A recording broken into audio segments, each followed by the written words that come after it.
एक समय की बात, एक युवा लड़का था जो एक फैक्ट्री में काम करता। उसका एक बुजुर्ग टेक्नीशियन गुरु था जिसने उसे सिखाया था कि कम बोलो, ज्यादा करो और फैक्ट्री के संचालन के हर पहलू में अपनी क्षमताओं को निरंतर विकसित करते रहो। 10 साल बाद वह बुजुर्ग आदमी रिटायर हो और यह युवा लड़का खुद एक टेक्नीशियन बन गया। उसने वही समर्पण और मेहनत से काम किया जैसा उसने अपने गुरु से सीखा। एक दिन वह अपने गुरु से मिलने गया। गुरु ने देखा कि वह उदास लग रहा था और पूछा, क्या बात, तुम दुखी हो?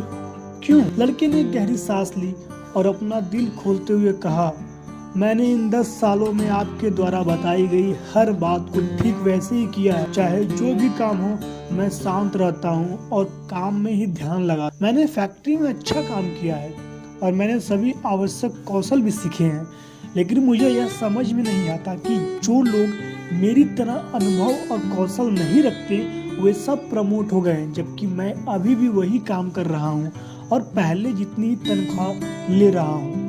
गुरु ने पूछा, क्या तुम ये सुनिश्चित हो कि तुम फैक्ट्री के लिए अनिवार्य हो गए हो? लड़का हाँ मैं सिर हिलाया। गुरु कुछ देर तक सोचते हुए इधर उधर टहलने लगे। फिर उन्होंने कहा, तुम्हें एक दिन की छुट्टी लेनी चाहिए। जो कारण हो अपना बहाना बना लो। यह समय है जब तुम्हें खुद को आराम देना चाहिए। लड़का थोड़ा हैरान हुआ, लेकिन उसने सोचा कि यह सलाह सही हो सकती है। उसने गुरु का धन्यवाद किया और जल्दी से छुट्टी मांग करने चला गया। जब वह छुट्टी के बाद वापस काम पर लौटा तो मैनेजर ने उसे अपने ऑफिस बुलाया और बताया कि उसके ना होने पर फैक्ट्री में बहुत सारी समस्याएं आई जो सामान्यतः वह हल करता था, लेकिन दूसरों को उनका समाधान नहीं आता था। यह महसूस करते हुए कि उसकी अहमियत क्या है, मैनेजर ने उसे सीनियर टेक्नीशियन के पद पर पदोन्नति देने का निर्णय लिया। यह लड़का अपने गुरु की बुद्धिमानी के लिए आभारी था। अब उसने सोचा कि यही सफलता का रहस्य है। उसके बाद से जब भी वह महसूस करता कि उसके काम का सही मुआवजा नहीं मिल रहा तो वह एक दिन की छुट्टी लेता। अगले दिन वह वापस आता और स्थिति ठीक हो जाती। यह सिलसिला महीनों तक चलता रहा। एक दिन जब वह फैक्ट्री में जाने की कोशिश कर रहा था तो उसे अंदर जाने से रोक दिया गया। वह हैरान रह गया और यह जानकर बहुत दुखी हुआ कि उसकी नौकरी समाप्त कर दी गई थी। उसने विश्वास नहीं किया कि ऐसा क्यों हुआ और क्या गलत हुआ, तो वह अपने गुरु से मिलने गया। मैंने अपनी नौकरी खो दी। वह दुखी होकर पूछा, क्या मैंने आपकी सारी बातें सही से नहीं मानी?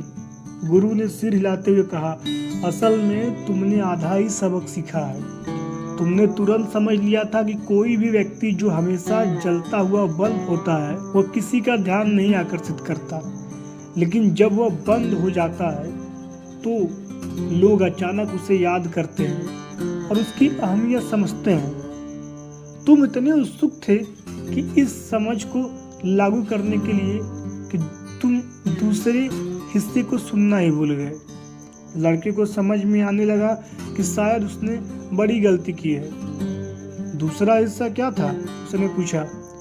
गुरु ने धीरे धीरे बोलते हुए कहा, दूसरा हिस्सा जो पहले से ज्यादा महत्वपूर्ण है, यह समझना कि यदि कोई बल्ब बार बार बंद होता है तो अंततः उसे ऐसे बल्ब से बदल दिया जाएगा जिस पर लोग अधिक भरोसा कर सकें। आखिरकार कौन ऐसा बल्ब रखना चाहता है जिस पर कोई भरोसा नहीं कर सकता?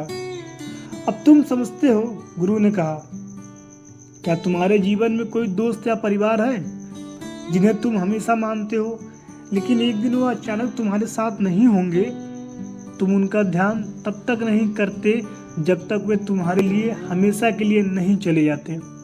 जीवन में अपने अच्छे लोगों के लिए आभार व्यक्त करना बहुत जरूरी है और साथ ही कभी भी खुद को हल्के में नहीं लेना चाहिए, लेकिन अपने काम को करो और जो भी परिस्थितियां हो उसे स्वीकार करो। अपनी मेहनत से संतुष्ट रहो और जीवन तुम्हें संतुलन लौटाएगा।